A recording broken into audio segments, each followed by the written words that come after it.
কোটা আন্দোলন শুরু হয়েছে বা কোমলতি শিক্ষার্থীরা যেভাবে আন্দোলনকে অন্যদিকে ঘুরাচ্ছে, আসলে তারা ঘুরাচ্ছে না, কিন্তু ঘুরানো হচ্ছে।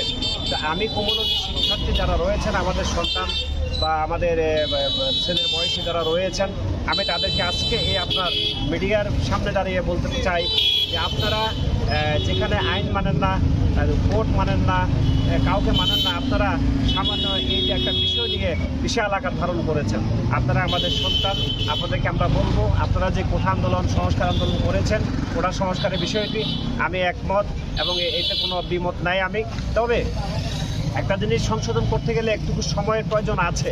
আপনারা বলেছেন যে এই সংসদের মাধ্যমে এটাকে তড়িৎ গতিতে সংসদের আইন পাশ করার জন্য। আসলে দেখুন, একটি সংসদ বসতে গেলে সংসদের সময় লাগে। তারপরে দেখুন, আপনারা আরেকটি ভুল করেছেন কোথায়, সেটা হলো এই মাননীয় প্রধানমন্ত্রী জননেত্রী শেখ হাসিনা বলেছিলেন যে মুক্তিযোদ্ধার নাতিপুতিকে চাকরি দেবো নাকি রাজাকারের নাতিপুতিকে চাকরি দেবো, আপনারাই বলুন দেশবাসী।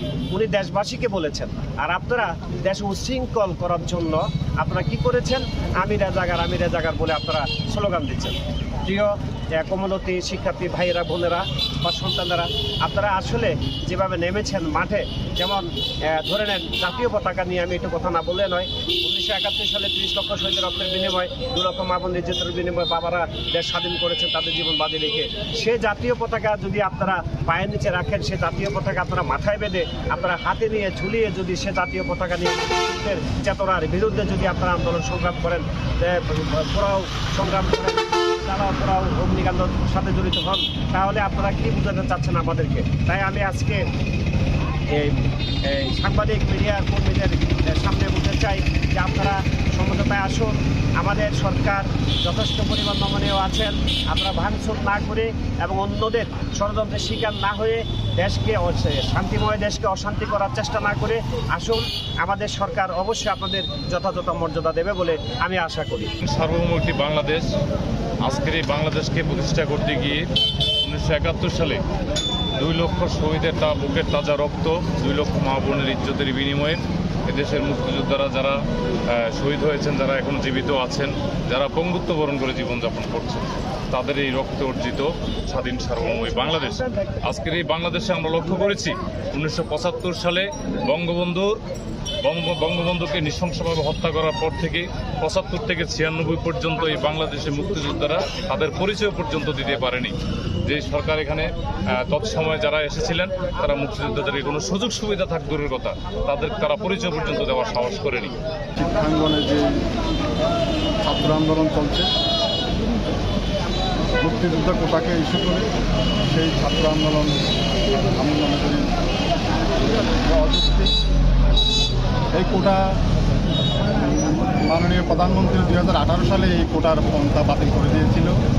সেটি আবার আমাদের মুক্তিযোদ্ধার সন্তান ভাইয়েরা মহামান্য হাইকোর্টের শরণাপন্ন হয়ে মুক্তিযুদ্ধের পক্ষে মুক্তিযুদ্ধের কোটা 30% বহাল রাখার জন্য ওরা আবেদন করে। সেই আবেদন পক্ষে মুক্তিযুদ্ধের পক্ষে রায় এসেছে।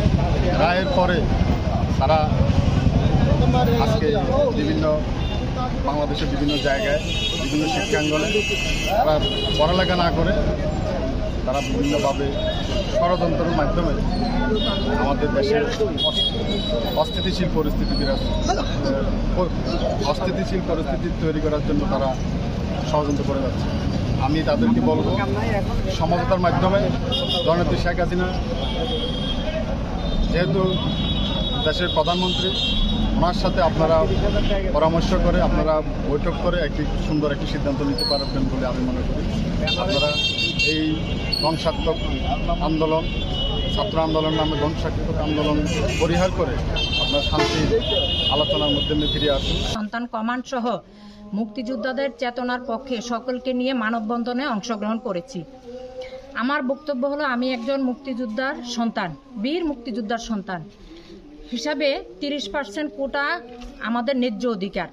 লাল সবুজের পতাকা আমাদের বাবাদের অর্জন করা। সে 1971 সালে খেয়ে না খেয়ে তারা যুদ্ধ করেছে এই দেশের জন্য। তো আমরা আমার বাবাদের এই লাল সবুজের পতাকা, অর্জিত পতাকা নিয়ে ছিনিমিনি কাউকে খেলতে দিব না। তাদের উচিত ছিল মাননীয় প্রধানমন্ত্রী শেখ হাসিনা যে আইনের প্রতি শ্রদ্ধা রেখে তাদেরকে বলছিল কোর্টে আদালতের শরণাপন্ন হতে, তা না করে তারা সেই আন্দোলন চালিয়ে গেল। তাদের উচিত ছিল আইনের প্রতি শ্রদ্ধা রেখে এই মুক্তিযোদ্ধাদেরকে সম্মান দেখিয়ে এটা নিষ্পত্তি করা। তাই আমি আমার 30% মুক্তিযোদ্ধার কোটার যে ন্যায্য অধিকার তার সুবিচার। মুক্তিযোদ্ধা সন্তান কমান্ড কেন্দ্রীয় কমিটির সাংগঠনিক সম্পাদক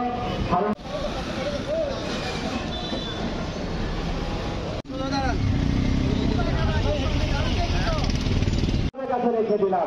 তার মানে কি দেশের 18 কোটি জনতার কোমলতি শিক্ষার্থী ভাই বোনেরা আপনাদেরকে কোঠা আন্দোলন করছেন, তাদের আন্দোলনের সাথে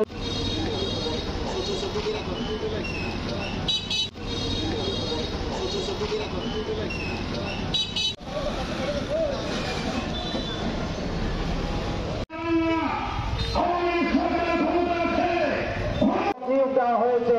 কোঠা ভিত্তিক যদি আমরা হিসাব করতে চাই তাহলে কোঠা সমস্যার কারণে তাদেরকে শাস্তির দাবি